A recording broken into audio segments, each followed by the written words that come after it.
Well, this is a party day. It's a party day for the church, and by my reckoning, this was really Jesus' only party day. I mean, there was his birth, and the celebration of his birth was probably kind of an interesting experience for him and his little family. He probably wasn't too aware that things were going on around him. Things were. Whether it was actually a party or not, I'm not so sure. And of course, we get to party at Easter time, but that was even at the time of the story. That was a different kind of experience because after the tomb was discovered to be empty, there was this kind of strange series of events where first the body was gone and then Jesus started to appear in various places. So it wasn't like at any point the energy kind of coalesced into something grand. But on Palm Sunday, this was a time in Jesus' time when he was celebrated and he got to enjoy it. I assume he enjoyed it. Now, when you're the leader of a movement and you've got this ragtag group of people who are following you, you're never quite sure if they're going to quite do what you're wanting them to do. And you've been wandering around, without too many resources and kind of preaching by the seat of your pants and healing people and then having a whole bunch of people show up and then you have to escape and into the wilderness to pray, to be alone by yourself. In some ways, Jesus' ministry was a kind of giant improvisation, it seems to me. He was willing to be right there in the moment and react to whatever came about. And he was the one who was coming into Jerusalem with his gang, with his crew, and they would be coming to Jerusalem to celebrate Passover. And he gets to the edge of town, and something tells him, we're not just going to walk in. No, we're going to make something big. And we're going to start it off with a donkey.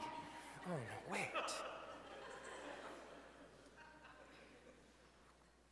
Now, there must have been some reason that he didn't choose a grand white stallion or an elephant or who knows what he could have ridden in on. He could have, couldn't he have ridden in on anything, a camel or whatever was around?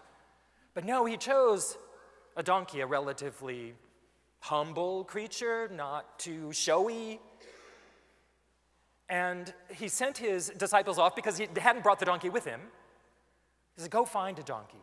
Will you do that for me? Just go off and find a donkey. And the disciples said, what? We're supposed to take somebody's donkey? Oh, just tell him the Lord needs it. And so they went off, they found the donkey, they brought it back to him. He got up on it. He started into Jerusalem. And who knows whether he knew about this part of the parade where people would literally take their cloaks off and put them down in the path in front of them, where they would just grab the reeds or the rushes or the palm branches, whatever were nearby, and they would wave them in the air. There wasn't someone coming before saying, okay, get ready, we're having a parade, now here's what you're supposed to do on Q7. No, the people were excited because they had heard about who he was and what he had done.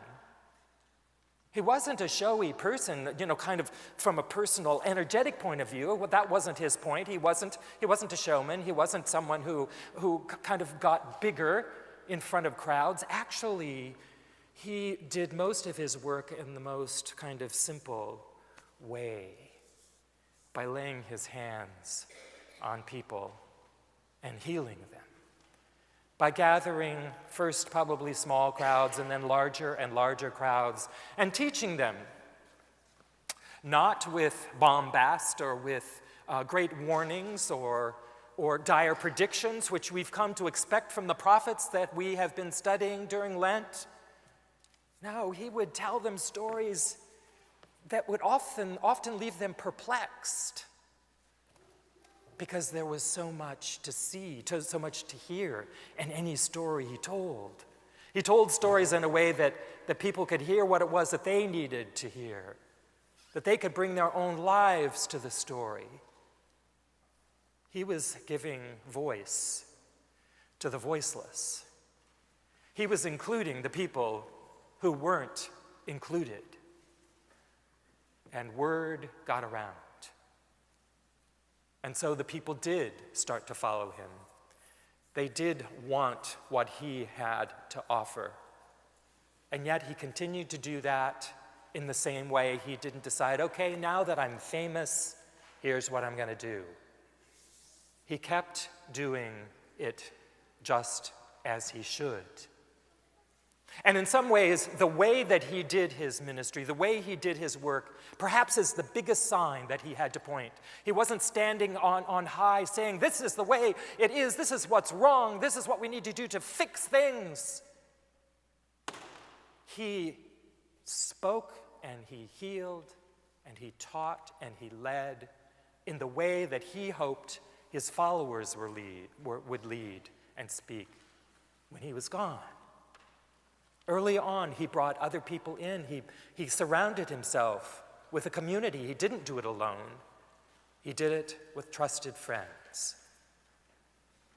This is perhaps what we're supposed to see in the prophecy of Jesus. This was what he was pointing to, that we need each other, that we can be healed, that we are loved by God, that everyone is included, even the people who don't have power. This message that he kept repeating to the people that followed him is the same message that we need to hear. These are the things to come, and they are still to come. They are here, and they are not yet here. They are here, and yet they're not yet here. And so at the same time, in our hearts, there are places that are satisfied, and there are places in our hearts that may be empty or broken or hurting.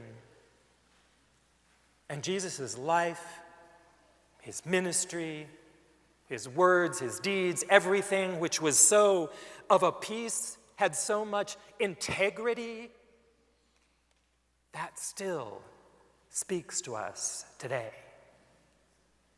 And this story, the story of this little celebration that happened, as Rachel said, we don't know how many people showed up for the parade, but this story has persevered in our tradition. It has become an important part of this period of time that we call Holy Week.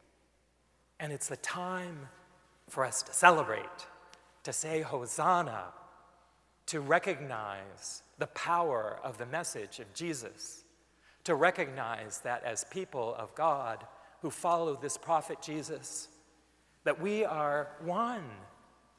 We are one body. And that we can rejoice in the fact that we have this person to follow. Many of the prophets that we've been looking at could be considered as messengers. In some ways, Jesus was the messenger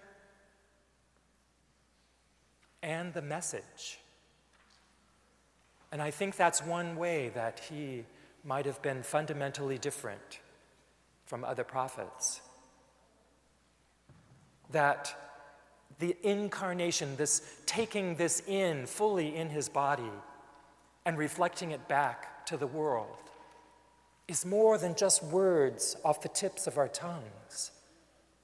It's a whole thing, lived, breathed, sung, prayed, preached, healed.